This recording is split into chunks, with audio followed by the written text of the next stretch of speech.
అయోధ్యలో బాలరాముని ప్రాణప్రతిష్ఠతో నిజమైన రామరాజ్యం వచ్చిందని చిలుకూరు బాలాజీ ఆలయ చీఫ్ రంగరాజస్వామి భక్తులకు చెప్పారు. రామరాజ్య స్థాపన నిన్న జరిగింది. మీరందరూ ఏమనుకుంటున్నారు? రిపబ్లిక్ డే 1950 26 జనవరి అనుకుంటున్నారు.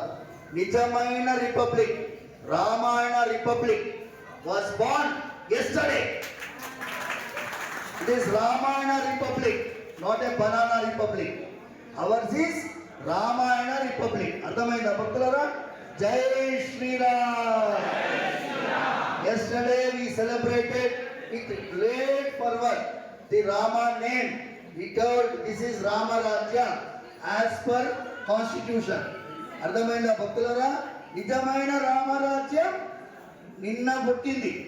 1950లో ఒకటి ఫోటో పెట్టిండు రాముల వారిని. ఫోటో పెట్టి మన చెవులో పువ్వు పెట్టినారు.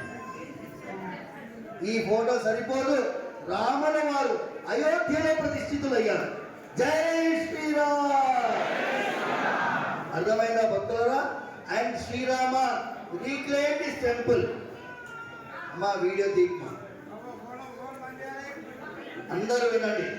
Srirama reclaim this temple as per our constitution, as per judiciary, as per Supreme Court orders. He did not take it by force. అర్థమైందా భక్తులారా? అందుకోసం జై శ్రీరామ్. గట్టిగా గోవిందా.